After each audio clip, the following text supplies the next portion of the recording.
Bonsoir à tous et à toutes et bienvenue dans cette nouvelle vidéo. J'espère que vous allez bien. Je vais couper le son de mon téléphone, tiens, on sait jamais. Ce soir, nous allons lire Baignade interdite, le tome 7. Enfin, je pense qu'il y en a beaucoup parmi vous qui attendent que ça. Non pas que je lise, mais que je le termine. Parce que c'est le dernier remaster qui me manque pour dire de rattraper un peu ceux que je n'aimais pas, à l'époque. Évidemment, à la fin de Baignade interdite, histoire complète, et puis je balance tous les autres. Je pense qu'il doit y en avoir une quarantaine. Je ne sais plus où on en était dans les autres tomes. Je pense qu'il y en a. J'en avais lu 42, 43, je ne sais plus. Bon, je vous cache pas que, comme je l'ai déjà dit, Baignade interdite, c'est pas mon préféré. C'est pas qu'il est nul, mais dans mes souvenirs, il se passe pas grand chose. Mais écoutez-la quand même, on sait jamais. Que je me trompe avec un autre, avec une sirène, parce que là, je vois un énorme requin, donc. Oh, on peut le voir, oui. Donc j'espère que c'est cool. Mais attention, ne pensez pas que je vais me reposer sur mes lauriers une fois que j'aurai terminé Baignade interdite et que j'aurai plus qu'à balancer toutes les histoires complètes. Comme je vous l'ai dit, chaque histoire complète c'est au moins 2 heures. Pour YouTube et les réseaux c'est plus ou moins long, donc je vais les balancer aussi vite que possible. Mais en arrière de ça, en arrière-plan de ça, je vais moi commencer déjà à lire le nouveau que je vais poster quand la totalité des histoires complètes sera terminée. Donc je ne vais pas me reposer sur mes lauriers. Je vais relire les nouveaux. Comme ça, quand on reviendra au présent, j'aurai de quoi, sans retard, vous donner des nouvelles vidéos. Bizarre comment je parle, j'espère que je me suis bien fait comprendre, mais bon, vous m'avez compris, j'espère. Sans plus attendre, j'ai déjà chaud, je suis fatigué. Nous allons commencer Baignade interdite, donc installez-vous confortablement. Je vous souhaite une bonne écoute. Cette fois, j'étais au moins à 60 mètres de profondeur sous la mer. J'avais entrepris l'expédition de ma vie. Je poursuivais la grande raie Pastenague. C'est comme ça qu'on l'appelait au bureau des gardes-côtes, mais moi je l'avais baptisée Monstra. La raie géante avait déjà mortellement piqué 10 nageurs. La population n'osait plus se baigner. Un vent de panique soufflait sur toute la côte. C'est pour cette raison qu'on avait fait appel à moi. Moi, William Graves Jr., l'explorateur sous-marin de 12 ans, mondialement célèbre, le seul capable de résoudre les effrayants problèmes des fonds océaniques. C'est moi qui avais capturé le grand requin blanc qui terrorisait la plage des palmiers. Vous vous rappelez la pieuvre géante qui avait avalé tous les membres de l'équipe gagnante du championnat de surf de Californie? C'était moi qui lui avais réglé son compte. Moi encore qui avais mis hors circuit l'anguille électrique qui envoyait des ondes de choc sur toutes les plages de Miami. Mais à présent, j'allais mener le plus dur combat de toute ma vie, me battre contre Monstra, la terrible raie Pastenague. Tapie quelque part au fond de la mer, elle m'attendait. Je possédais tout le matériel nécessaire, une combinaison de plongée, des palmes, une bouteille d'oxygène et un fusil sous-marin équipé de flèches empoisonnées. Attention, quelque chose bouge. Oui, juste derrière cette praire géante, là-bas. Je pointais mon fusil sous-marin, prêt à riposter à l'attaque. Brusquement, mon masque se remplit de buée. Impossible de respirer. J'inspirais de toutes mes forces, pas le moindre filet d'air. Ma bouteille d'oxygène, quelqu'un l'aurait sabotée? Je m'efforçais de garder mon calme. Chaque seconde comptait. Il fallait que je regagne la surface. Et en 4e vitesse. À grands coups de talon, j'essayais de me propulser vers l'air libre. Je retins ma respiration, mes poumons risquaient d'éclater d'une minute à l'autre. Déjà je sentais que je perdais des forces. J'avais des vertiges. Réussirais-je à gagner la surface? Ou bien allais-je périr au fond de l'océan avant de servir de casse-croûte à Monstra, la raie? La panique me submergea comme une lame de fond. À travers la buée qui voilait le masque, je cherchais du regard ma partenaire de plongée. Elle n'est jamais là quand j'ai besoin d'elle. Je finis par la localiser. Elle nageait près du bateau, en surface. « Au secours! Remonte-moi, j'étouffe !» J'agitais les bras comme un fou pour tenter de lui faire comprendre ce qui se passait. Mes gesticulations attirèrent enfin son attention. Elle plongea et me remonta en quelques secondes à l'air libre. J'arrachai mon masque et respirai à plein poumon. « Qu'est-ce qui t'arrive, homme des mers » s'écria-t-elle. « Tu t'es fait piquer par une vilaine méduse ?» Ma coéquipière est très courageuse. Face au danger, elle plaisante toujours. J'avais du mal à retrouver mon souffle. Plus d'air. Quelqu'un a saboté ma bouteille. Et puis brusquement, tout devint noir. Ma coéquipière m'avait enfoncé la tête sous l'eau. J'ouvris les yeux et me dégageai en recrachant tout ce que j'avais avalé. « Arrête ton cirque, Billy, dit-elle. Tu ne peux pas te baigner sans faire le clown ?» Je soupirai. Elle n'était vraiment pas drôle. En réalité, ma partenaire de plongée, c'était Sarah, ma petite sœur. Moi, je faisais semblant d'être William Grave Jr., l'explorateur sous-marin. Pour une fois, elle aurait quand même pu entrer dans le jeu, non? William Grave Jr. est mon véritable nom, mais tout le monde m'appelle Billy. J'ai 12 ans, comme je crois l'avoir déjà dit. Sarah, elle, en a 10. Elle me ressemble. Nous avons tous les deux les cheveux noirs et raides, mais les miens sont courts et les siens lui arrivent aux épaules. Nous sommes maigres l'un et l'autre, avec des coudes et des genoux cagneux, et de longs pieds étroits. Nous avons les mêmes yeux bleus foncés d'épais sourcils noirs. Mais question caractère, nous n'avons rien en commun. Sarah manque totalement d'imagination. Même toute petite, elle n'avait pas peur des monstres susceptibles de se cacher dans les placards. Elle ne croyait pas non plus au Père Noël, ni à la petite souris des dents de lait. Elle adorait déclarer « Ces choses-là n'existent pas ». Brusquement, je décidai de piquer une tête sous l'eau pour aller lui pincer la jambe, histoire de lui faire le coup de l'attaque du homard géant. « Arrête !» hurla-t-elle. Elle me bourra l'épaule de coups de pied, m'obligeant à refaire surface pour respirer. « Un peu de calme, vous deux !» lança mon oncle. « Soyez prudents quand vous êtes dans l'eau. » Mon oncle se tenait sur le pont de la Cassandra, son bateau laboratoire. Il nous regardait faire de la plongée autour du bateau, Sarah et moi. Mon oncle se nomme George Grave, mais tout le monde l'appelle Dr G. Même mon père, qui est pourtant son frère, l'appelle aussi comme ça. Peut-être parce qu'il a tout à fait l'air d'un scientifique. Dr G est petit, mince, il porte des lunettes. Son visage toujours très sérieux lui donne un air songeur. Il est un peu chauve sur le sommet du crâne, mais il lui reste une tignasse de cheveux frisés. Ceux qui le voient pour la première fois lui disent presque à tous les coups « Je parie que vous êtes un scientifique, vous !» Sarah et moi passions nos vacances à bord de la Cassandra avec lui. Tous les étés, nos parents nous envoyaient là. C'est quand même 1000 fois mieux que de rester traînassés à la maison. Cette année, nous avions jeté l'ancre juste devant une petite île du nom d'Ilandra, dans la mer des Caraïbes. Dr G est biologiste du milieu marin, un spécialiste de la vie dans les mers tropicales. Il étudie les habitudes des poissons et recherche des plantes et des animaux marins que personne n'a encore découverts. La Cassandra est un gros bateau robuste, environ 15 mètres de long. Dr G en occupe presque tout l'espace avec ses labos et son bureau. Il le dirige depuis la cabine de pilotage qui se trouve sur le pont. Un canot de sauvetage est amarré à tribord, ce qui veut dire du côté droit, et un immense caisson de verre est fixé à bâbord, c'est-à-dire du côté gauche du pont. Parfois, Dr G capture de très gros poissons. Il les met alors dans le caisson aquarium, mais c'est provisoire, juste le temps de marquer l'animal afin de le reconnaître pour ses travaux futurs, ou alors de le soigner s'il est malade ou blessé. Le reste du pont est vide, vraiment idéal pour jouer à chat ou se faire bronzer. Les recherches de Dr J le conduisent à voyager partout dans le monde. Il n'est pas marié et n'a pas d'enfant. Il prétend qu'il est bien trop occupé avec ses poissons. Mais il aime les enfants. La preuve, c'est qu'il nous invite tous les ans sur son bateau, Sarah et moi. « Et les loupiaux, restez l'un près de l'autre, nous ordonna-t-il. Et ne nagez pas trop loin. Surtout toi, Billy. » Il me regarda en plissant les yeux. C'était le regard qui voulait dire « Je ne plaisante pas. » « On a signalé des requins dans les parages, » ajouta-t-il. « Des requins ? Waouh !» En entendant mon exclamation ravie, Dr G fronça les sourcils. « C'est très sérieux, Billy. Ne t'éloigne pas du bateau et ne t'approche pas du récif. » Je savais qu'il dirait ça. Le Brison Rouge était un long récif de corail qui se trouvait à quelques centaines de mètres de l'endroit où nous avions jeté l'ancre. Il entourait en partie Ilandra, notre petite île.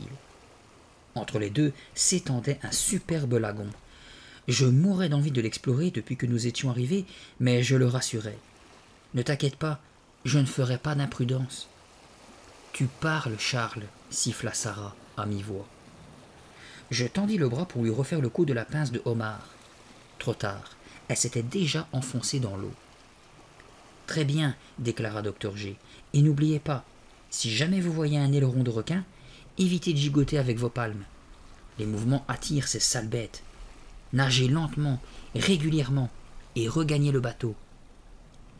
Sarah refit surface derrière moi et m'éclaboussa. On n'oubliera pas, assura-t-elle. Pour ma part, je trouvais l'information tout à fait passionnante. J'avais toujours rêvé de voir un vrai requin en pleine action. J'en avais déjà observé dans l'aquarium du zoo, bien entendu, mais c'étaient des requins enfermés dans une cage de verre, où ils se contentaient de nager en rond, parfaitement inoffensifs. Rien de très palpitant. Ce que je voulais, c'était repérer un aileron à l'horizon, voir le requin fendre les eaux et venir vers nous, de plus en plus près. Autrement dit, j'avais envie de vivre une grande aventure. Sarah ajusta son masque. « Allez, viens, Billy, on va regarder ce banc de poissons là-bas. » Ma sœur montra du doigt une série de vaguelettes scintillantes à la proue du bateau. Elle plaça l'embout de son tuba dans sa bouche, puis enfonça la tête dans l'eau. Je la suivis. Quelques instants plus tard, nous étions entourés par des centaines de minuscules poissons d'un bleu électrique. Comme ils commencèrent à s'éloigner, je décidai de les suivre. Ils étaient si beaux, je n'avais pas envie de les voir partir. Brusquement, le banc s'éparpilla et les poissons filèrent comme des flèches. J'essayai de les rattraper, mais ils étaient trop rapides pour moi. Ils disparurent en un rien de temps. Qu'est-ce qu'avait bien pu leur faire peur? Autour de moi, des touffes d'algues flottaient ici et là. Et puis, tout à coup, j'aperçus un éclair rouge.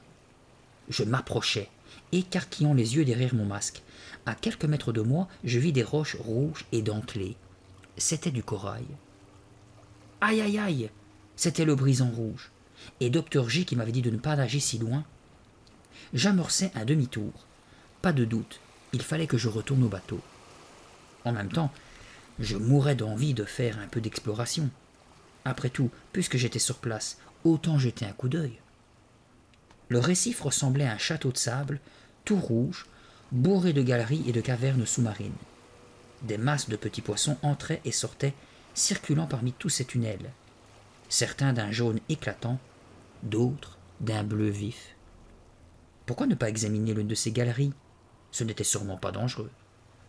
Tout à coup, je sentis un frôlement le long de ma cuisse, une sorte de picotement, suivi d'une légère brûlure. Un poisson? Je regardai autour de moi, rien de particulier à signaler. Mais quelques secondes plus tard, cela recommença. J'eus une sensation de brûlure sur la peau, quelque chose me touchait la jambe. J'essayai à nouveau de distinguer ce que cela pouvait être, mais sans succès. Mon cœur se mit à battre à toute allure. Je me dis qu'il n'y avait probablement pas de danger. Pourtant, j'aurais bien aimé comprendre ce qui m'arrivait. À grands coups de palme, je rebroussai chemin en direction du bateau. C'est alors que la chose mystérieuse m'attrapa la jambe droite et s'y accrocha fermement. La peur me figea sur place. Je me mis à gigoter frénétiquement en battant des pieds dans tous les sens. « Lâche-moi! Laisse-moi partir !» Je ne voyais pas ce qui me retenait prisonnier, et pourtant je n'arrivais pas à me dégager. Des tourbillons agitaient les eaux pendant que je gesticulais. Terrifié, je tentais d'appeler au secours, mais je n'en eus pas le temps. L'horrible chose m'entraînait, au fond, tout au fond de la mer. La panique me faisait perdre mes moyens. Je voulus crier, mais je ne réussis qu'à avaler des litres d'eau. C'est alors que je la vis, une masse sombre et immense, indistincte, un monstre marin. La terrifiante créature dardait sur moi son œil géant, unique et noir. Sa bouche grande ouverte révélait 2 rangées de dents acérées, redoutables. Le monstre ressemblait à une gigantesque pieuvre et possédait une bonne douzaine de tentacules. Des tentacules gluants, longs et répugnants. Et c'était l'un d'eux qui emprisonnait ma cheville.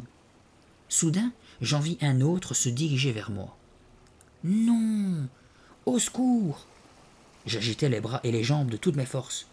Je réussis à remonter à la surface et à sortir la tête de l'eau, mais la monstrueuse créature me tira de nouveau vers le fond. J'étais en train de couler, des scènes de ma vie défilèrent devant mes yeux. Je revoyais mes parents lorsqu'ils m'avaient accompagné à l'école pour la première fois. Papa et maman, je ne les reverrai jamais. Quelle horrible façon de quitter ce monde, noyé par un monstre marin. Personne ne le croirait. Je me sentis mal, très mal. Autour de moi, tout devint rouge. Tout à coup, la créature relâcha son étreinte tandis que quelque chose me tirait vers le haut, vers la surface. « Billy, ça va ?» J'ouvris les yeux. À moitié asphyxié, je suffoquais et crachais tant et plus. Et je me trouvais nez à nez avec Dr G. Il me dévisageait, très inquiet. Je toussais en faisant signe que oui, puis je remuais la jambe droite. Le tentacule visqueux n'y était plus. L'horrible bête avait disparu. « Je t'ai entendu crier et je t'ai vu te débattre, » m'expliqua Dr G. « Alors j'ai plongé et j'ai nagé aussi vite que j'ai pu. Que s'est-il passé ?» Dr G avait un gilet de sauvetage jaune passé à l'épaule. Il me le mit autour du cou et le fit glisser sous mes bras. Je flottais à présent sans effort. J'avais perdu mes palmes dans la bataille. Le masque et le tuba pendaient à mon cou.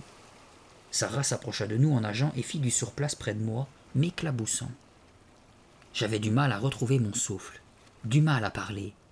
Je n'en pouvais plus. Il m'a attrapé la jambe et il voulait m'entraîner au fond.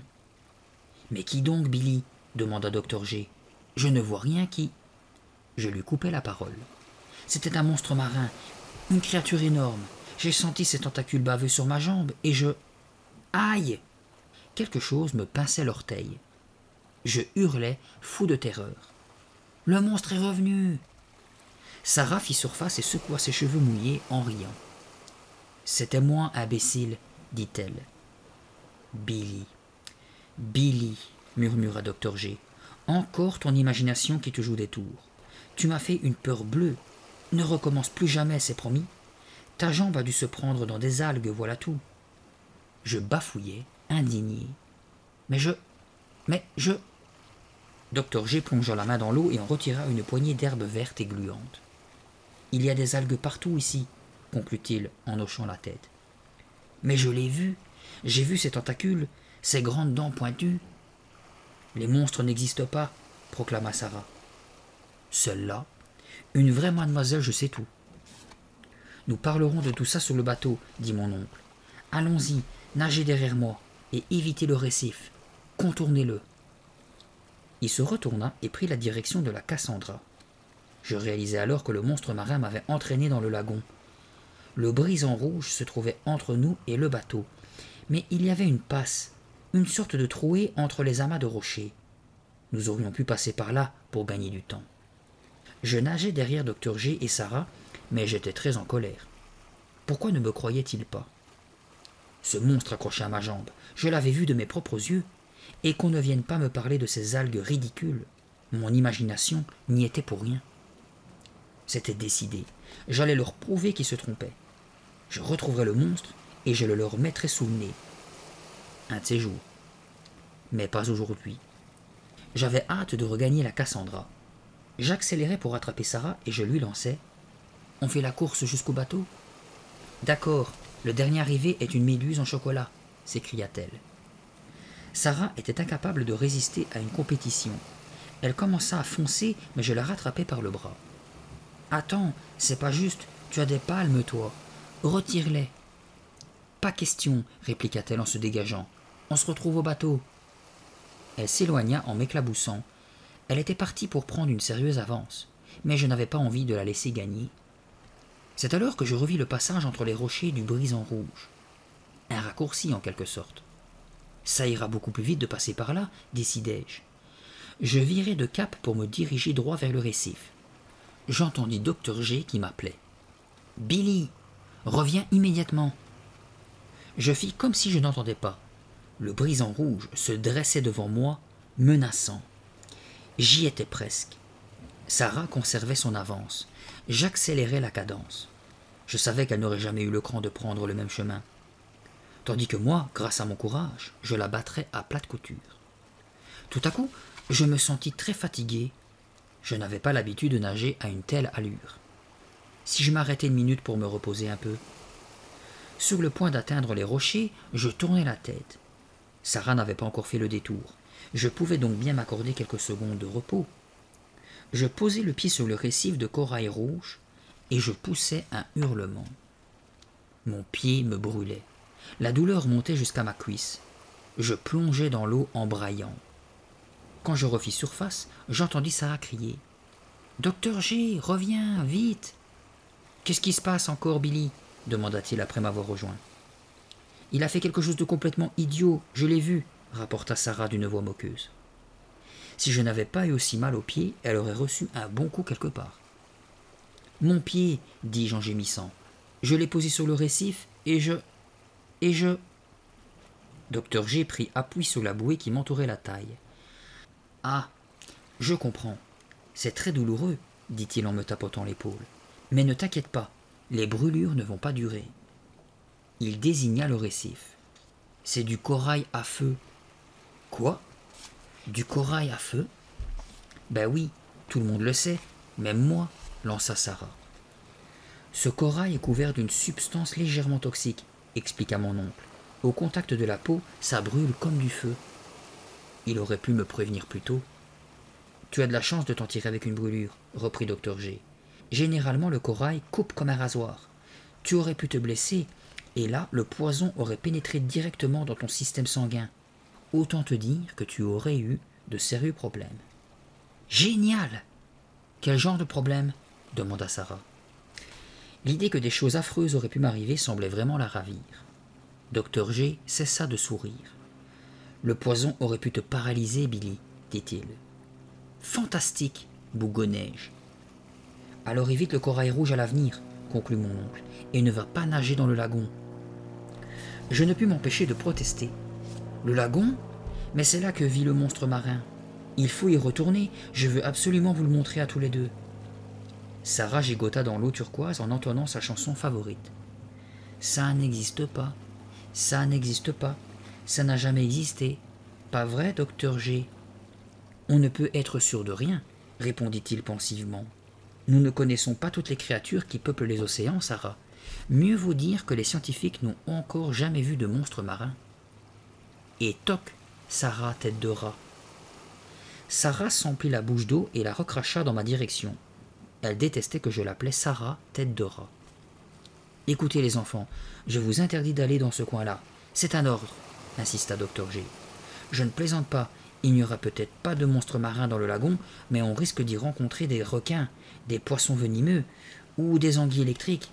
Ce ne sont pas les dangers qui manquent. Alors allez nager ailleurs. Il s'interrompit et me regarda en fronçant les sourcils, comme pour s'assurer que j'avais bien entendu. « Toujours aussi mal aux pieds, Billy ?» reprit-il. « Non, ça va un peu mieux. »« Bon, assez d'aventures pour la matinée. Rentrons au bateau. C'est presque l'heure du déjeuner. » Nous mîmes tous le cap sous la Cassandra. Soudain, je sentis quelque chose me chatouiller la jambe. Encore des algues? Non. J'avais l'impression qu'on me frôlait la cuisse comme avec des doigts. Arrête ton petit jeu, Sarah. J'étais en colère et je me retournais pour l'éclabousser en frappant sur l'eau. Mais Sarah n'était pas là. Elle nageait un peu plus loin, à côté de Dr G. Il lui était impossible de me chatouiller la jambe. Pourtant, je n'avais pas rêvé. Quelque chose m'avait touché la jambe. Je regardais sous l'eau, de nouveau terrorisé. Quelle nouvelle créature venait me chercher des histoires? Était-ce le monstre marin qui était de retour? Non, le frôlement n'avait rien à voir avec l'emprise des tentacules. Alors, cette fois, il s'agit sûrement d'algues, pensai-je pour me rassurer. Néanmoins, j'accélérai l'allure jusqu'à ce que j'atteigne la Cassandra. Alexander Dubrow, l'assistant de Dr G, m'aida à monter à bord. « J'ai entendu des cris, dit-il. Tout va bien? Tout va bien, répondit Dr G, qui nous avait rejoints. Billy a posé le pied sur du corail à feu, mais il souffre déjà moins. Pauvre Billy, s'exclama Alexander. Du corail à feu? J'en ai touché accidentellement le premier jour, et j'en ai vu de toutes les couleurs. Je m'en souviens encore. Tu es sûr que ça va, mon petit vieux? Je fis signe que oui. Ça va mieux, mais il m'est arrivé bien pire. Un monstre marin a failli me dévorer. Ça n'existe pas, ça n'existe pas, se remit à chanter Sarah. J'insistais. Je l'ai vraiment vu. Il ne me croit pas, mais il était bien dans le lagon. Une chose énorme, verdâtre et... Alexander sourit en adressant un clin d'œil à Sarah. Si tu le dis, Billy. J'eus drôlement envie de lui flanquer ma main sur la figure. Ils croient vraiment tout savoir, ces étudiants en sciences, alors qu'en réalité, ils ne connaissent pas grand-chose. Alexander a juste 20 ans, mais contrairement à Dr. G, il n'a pas l'air d'un scientifique. Il ressemble plutôt à un joueur de foot. Il est très grand, environ 1,90 m et très musclé.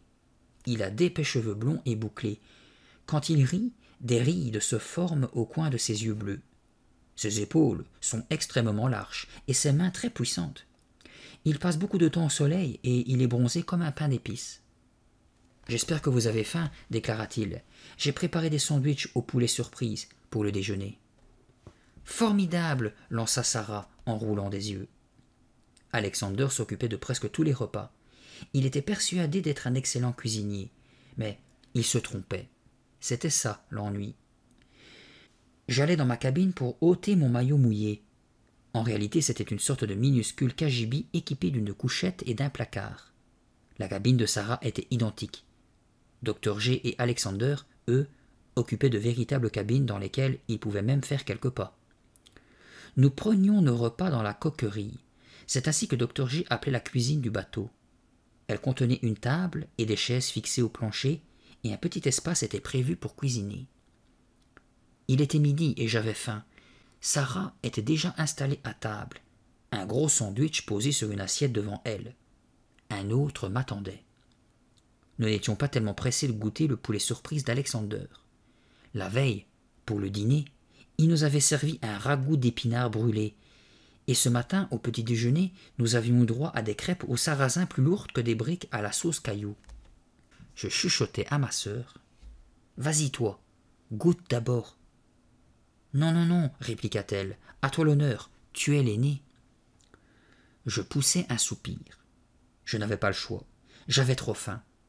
Je plantai mes dents dans le sandwich et commençai à mastiquer. Au début, je trouvais ça pas mal. Un peu de poulet, un peu de mayonnaise. On aurait dit un véritable sandwich au poulet. Mais tout à coup, quelque chose me brûla la langue. La bouche en feu, je poussai un gémissement. « Du corail à feu! Tu as mis du corail à feu dans les sandwichs, Alexander ?» Il éclata de rire. « Mais non, c'est juste un peu de piment rouge, pour donner du goût. Tu aimes ça, Billy ?» Sarah repoussa son assiette. « Je crois que je vais me préparer des cornflakes, » déclara-t-elle.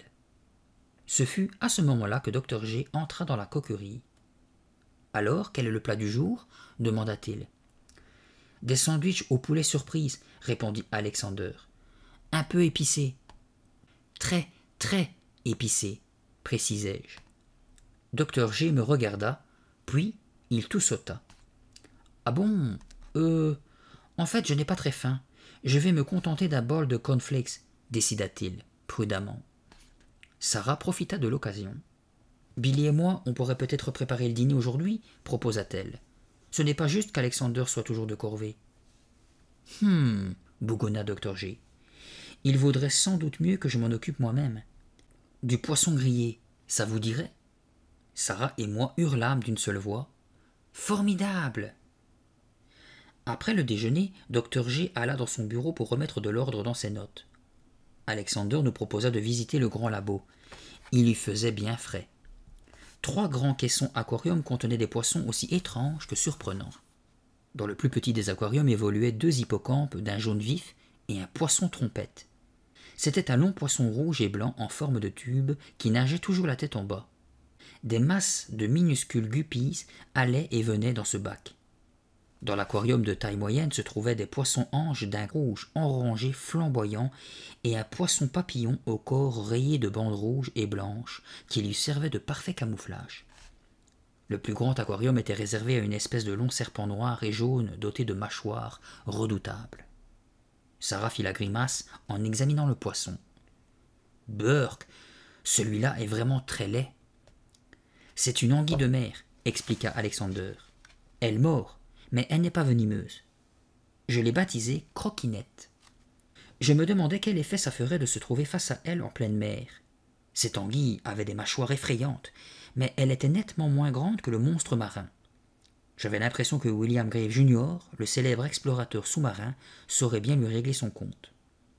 Je m'éloignai un peu des aquariums pour contempler le tableau de commande couvert de boutons, de manettes et de cadrans. « À quoi ça sert ?» demandai-je en appuyant sur l'un des boutons. « Un coup de sirène retentit qui nous fit tous sursauter.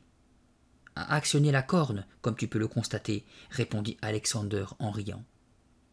Dr G a ordonné à Billy de ne toucher à rien sans autorisation, lança Sarah. Il le lui a répété 100 000 fois, mais il n'écoute jamais. Boucle-la, Sarah tête de rat, lui dis-je, furieux. Boucle-la toi-même. Alexander leva la main pour nous faire taire. Du calme, voyons, ce n'est pas grave. Je me retournai vers le tableau de commande.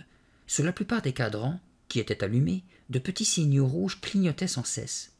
J'en remarquai un complètement éteint, dont l'aiguille rouge demeurait immobile. « Et ça, qu'est-ce que c'est ? On dirait que tu as oublié d'allumer, Alexander. »« Ça ? C'est le cadran qui contrôle la bouteille de Nansen, mais il est cassé. »« C'est quoi une bouteille de Nansen ? » demanda Sarah. « Ça sert à prélever des échantillons d'eau de mer à de très grandes profondeurs, » expliqua Alexander. « Tu ne peux pas le faire réparer ? » ?»« Non, Billy, nous n'en avons pas les moyens, » avoua Alexander. « Pourquoi ? » s'étonna Sarah. « L'université vous donne pourtant de l'argent. » Nous savions qu'une université de l'Ohio finançait les recherches de notre oncle.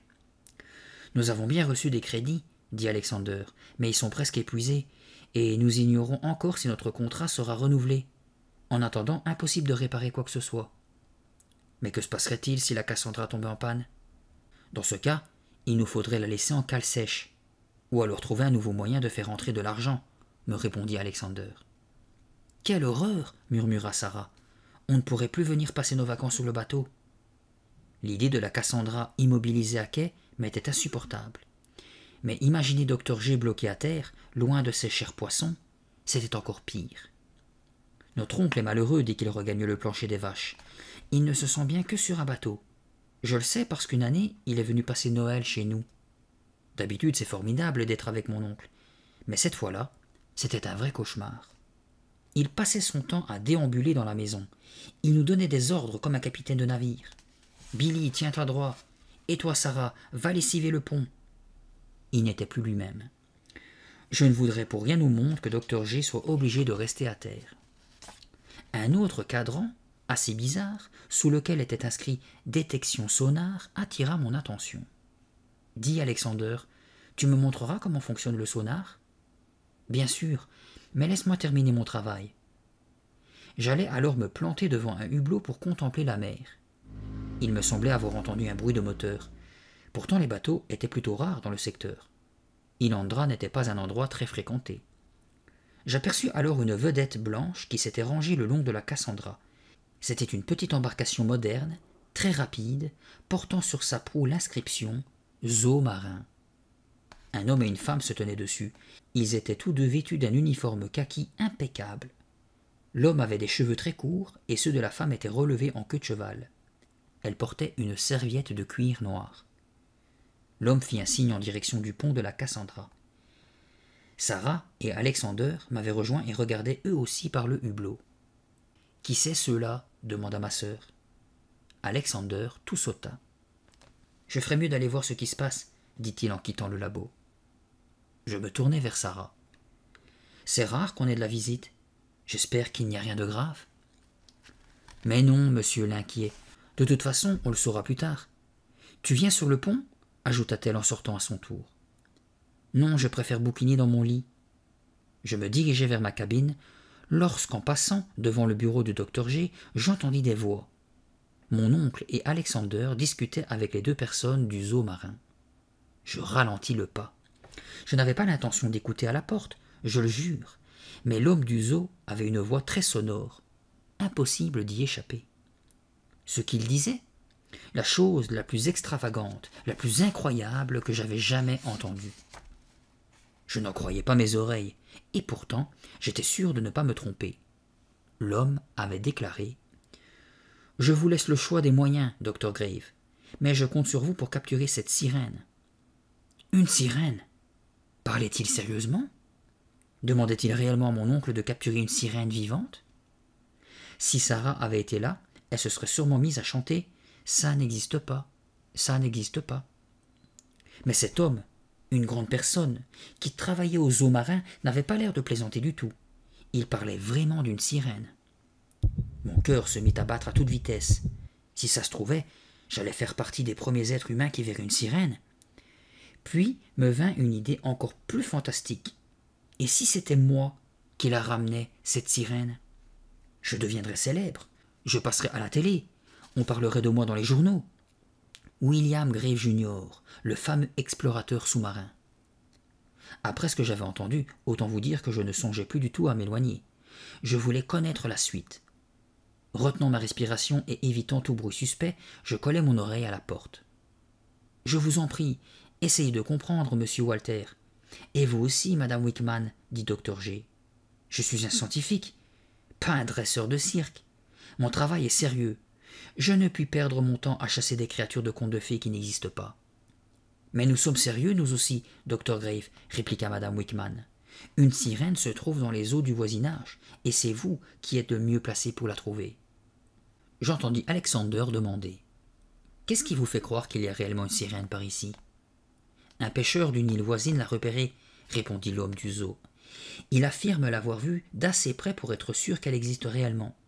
Cela s'est passé autour du récif du Brison Rouge, celui-là même qui borde Ilandra. » « Le récif? Mais alors elle vivait peut-être dans le lagon ?» J'appuyai de plus belle mon oreille contre la porte. Je ne voulais pas perdre un seul mot de cette palpitante conversation. « Vous savez bien que, par ici, les pêcheurs sont très superstitieux, objecta mon oncle. Ils colportent des histoires de ce genre depuis des années, mais rien ne permet de les croire. »« Nous aussi, nous avons commencé par douter, » admit madame Wickman, « mais nous avons interrogé d'autres pêcheurs, et ils nous ont appris qu'ils avaient également aperçu la sirène. Leur description de la créature correspond dans ses moindres détails à celle faite par le premier pêcheur. Je ne vois aucune raison de mettre leurs paroles en doute. »« Vraiment ?» demanda mon oncle d'un ton ironique. « Et quelle est donc cette description ?»« Tous les pêcheurs ont dit qu'elle ressemblait à une fillette, » précisa M. Walter, « à l'exception de sa queue de poisson, évidemment. Elle est petite, menue, et a une longue chevelure blonde. » « Ils ont tous affirmé que sa queue était verte et brillante, » compléta madame Wickman. « Je sais que cela paraît incroyable, mais les témoignages des pêcheurs sont si précis qu'ils nous ont convaincus. » Tout à coup, je n'entendis plus rien. Parlait-il à voix basse? Soupçonnait-il ma présence? Mais non, mon oncle reprit la parole. « Et pour quelle raison juste voulez-vous capturer cette sirène? Il est évident qu'une véritable sirène constituerait une attraction exceptionnelle pour un zoo tel que le nôtre, dit madame Wickman. On viendrait la voir du monde entier. Le zoo marin gagnerait des millions et des millions de dollars. Et nous sommes décidés à vous payer très cher, Dr. Grave, ajouta M. Walter d'un ton mielleux. J'ai entendu dire que vous aviez besoin d'argent. Que se passerait-il si l'université ne renouvelait pas votre contrat? Abandonner vos précieuses recherches pour une simple question pécuniaire serait affreusement regrettable, ne trouvez-vous pas? Le zoo marin vous propose $1 million, conclut madame Wickman. Au cas où vous trouveriez la sirène, bien évidemment. Je suis certaine qu'avec une telle somme, vous pourriez travailler de longues années à l'abri de tout souci. $1 million, je n'en revenais pas. Comment Dr. G pourrait-il refuser une somme pareille? Crispé derrière la porte, j'attendais la réponse de mon oncle. Qu'allait-il décider? Qu'attendait-il donc pour répondre? Au bout d'un long silence, je l'entendis murmurer. « Cela représente beaucoup d'argent. » Puis il reprit en se raclant la gorge. « Mais voyez-vous, madame Wickman, même si les sirènes existaient, je ne me sentirais pas le droit d'en capturer une pour l'exposer dans un zoo. Pourtant, je vous garantis que nous en prendrions grand soin, assura M. Walter. Nos dauphins et nos baleines sont parfaitement heureux, et bien entendu la sirène aurait droit à un traitement particulier. Et puis n'oubliez pas, Dr. Grave, que si vous ne l'attrapez pas, quelqu'un d'autre s'en chargera, souligna madame Wickman. Dans ce cas, rien ne garantit qu'elle serait aussi bien traitée que dans notre zoo marin. Vous avez probablement raison. D'ailleurs, si je la capturais, ma carrière de scientifique ne s'en porterait que mieux, déclara mon oncle en soupirant. Vous acceptez? Demanda M. Walter, plein d'espoir. Dis oui, Dr. G, dis oui, pensai-je, au comble de l'excitation. J'appuyai mon oreille contre la porte de toutes mes forces. Oui, répondit enfin mon oncle d'une voix déterminée. Si cette sirène existe, je la trouverai. Super, génial. Je poussai un ouf de soulagement. Voilà qui est parfait, approuva madame Wickman. Une excellente décision, confirma M. Walter avec enthousiasme. Je savais bien que nous avions raison de faire appel à vous. Nous reviendrons dans 2 jours pour voir où vous en êtes. J'espère que vous serez en mesure de nous donner des nouvelles encourageantes, dit Madame Wickman. Ça ne laisse guère de temps, souligna Alexander, qui ne s'était pas beaucoup manifesté jusqu'à présent. Nous en sommes conscients, admit Madame Wickman. Nous n'avons pas le choix. Si nous ne l'attrapons pas rapidement, quelqu'un d'autre s'en chargera. Et surtout, ajouta M. Walter, surtout que tout ceci reste confidentiel. Nul ne doit entendre parler de cette sirène. Vous imaginez ce qui se passerait si... J'avais brusquement perdu l'équilibre et pour me rattraper, j'avais appuyé machinalement sur la poignée de la porte. À ma grande consternation, celle-ci s'ouvrit et je titubais dans la cabine. Je m'immobilisai enfin au milieu du bureau de mon oncle. Dr G, M. Walter, Madame Wickman et Alexander me regardaient, bouche bée. Ils ne s'attendaient certainement pas à me voir débouler ainsi. Je sentis mes joues s'enflammer. Je devais être rouge comme une tomate. Tentant de prendre un air dégagé, je bredouillais. Bonjour tout le monde. Belle journée pour la pêche à la sirène, non » M. Walter se leva d'un bond, l'air furieux, et foudroya mon oncle du regard. « Bravo, Dr Grave. Pour un secret, c'est réussi. » Alexander vint se placer à côté de moi. D'un geste protecteur, il posa une main sur mon épaule. « Vous n'avez rien à craindre de Billy, affirma-t-il. On peut lui faire confiance. » Dr G tout sauta, très gêné, et s'adressa à ses visiteurs. « Je vous présente mon neveu Billy. Sa sœur et lui passent leurs vacances avec moi. » « Sauront-ils garder le secret » s'inquiéta Madame Wickman. Dr G consulta Alexander, qui hocha affirmativement la tête. « Oui, ils se tairont, » déclara Dr G. « Billy ne dira rien à personne. N'est-ce pas, Billy ?» Il me regarda en plissant les yeux. Je déteste quand il fait ça, mais cette fois j'étais bien obligé d'admettre qu'il n'avait pas tort. Je secouai la tête à mon tour. « Motus et bouche cousue, dis-je. C'est juré. » « Par mesure de sécurité, Billy, » ajouta mon oncle. « Pas un mot à Sarah. Elle est encore trop petite pour garder un secret de cette importance. » C'était vraiment génial. J'étais au courant du secret le plus important du monde et ma sœur n'en saurait rien. Je levai la main droite comme pour prêter serment. « Je le promets, » dis-je d'un ton solennel. « Je ne lui en parlerai pas. » Les 2 employés du zoo échangèrent un regard. Ils n'avaient pas l'air totalement convaincus. Alexander intervint à nouveau. « Vous pouvez faire confiance à Billy, » assura-t-il. « C'est un garçon très sérieux pour son âge. »« Ça, tu peux le dire, pensai-je. J'étais William Grave Jr., le pêcheur de sirènes mondialement connu. » M. Walter et Mme Wickman semblaient se détendre un peu. « Très bien, » conclut Mme Wickman, qui, rassurée, échangea une poignée de main avec Dr G, Alexander et moi. Elle ramassa quelques documents étalés sur le bureau de mon oncle et les glissa dans la serviette en cuir noir. « Nous repasserons comme convenu dans 1 jour ou 2. Bonne chance. »« Pas besoin de chance, » me dis-je quelques instants plus tard en regardant leur bateau s'éloigner. « Pas besoin de chance, parce que je savais comment faire. J'étais audacieux, moi. J'étais tellement excité que j'en avais presque le vertige. Je me demandais si j'accepterais de paraître avec Sarah à la télévision quand j'aurais réussi à capturer la sirène tout seul. Probablement pas. Plus tard, dans la nuit, je mis mon plan à exécution. Je me faufilai hors du bateau et je m'enfonçai dans l'eau sombre. Je nageais sans bruit jusqu'au lagon. Je me retournai pour regarder la Cassandra et m'assurer que personne n'avait rien remarqué. Elle était bien immobile. Aucune lumière ne s'était allumée. « C'est parfait, me dis-je. Ils sont tous endormis. Personne ne se doute que je suis parti en pleine nuit, dans l'océan, seul, complètement seul. » Avançant avec l'aisance d'un grand champion, d'une brasse souple sous la lumière argentée de la lune, je m'approchai du récif. Je ne ralentis qu'après avoir franchi la barrière de corail. Une fois dans le lagon, je regardai attentivement autour de moi. De menus vagues se formaient dans mon sillage. L'eau étincelait comme si de minuscules diamants flottaient à la surface. Où était la fameuse sirène? Existait-elle vraiment? Oui, j'en étais sûr. J'étais sûr qu'elle était là, et j'étais sûr de la trouver.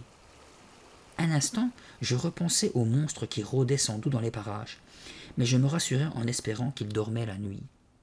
Soudain, j'entendis un bruit sourd venant des profondeurs. Je tendis l'oreille. D'abord étouffé, le bruit s'intensifia. Des vagues se formaient tandis que le bruit se transformait en un grondement continu. On aurait dit un tremblement de terre, une éruption volcanique au fond de l'océan. Que se passait-il? Brusquement, au milieu du lagon, une vague plus haute que les autres se forma. Puis, elle retomba, les flots s'entr'ouvrirent et une créature noire jaillit de l'écume. Le monstre! L'eau ruisselait le long de son corps grotesque. Le regard sombre de son œil unique me transperça. Ses tentacules se tordaient et s'agitaient dans tous les sens. Je hurlai. Le monstre me regarda férocement, puis referma la paupière sur son œil glauque. Je tentai de faire demi-tour pour m'enfuir à la nage, mais il fut plus rapide. Il lança dans ma direction ses tentacules souples comme des fouets. Ils s'enroulèrent autour de moi et m'enserrèrent la taille. Puis, l'un d'entre eux, gluant et froid, comme la mort, se noua autour de mon cou et commença à m'étrangler.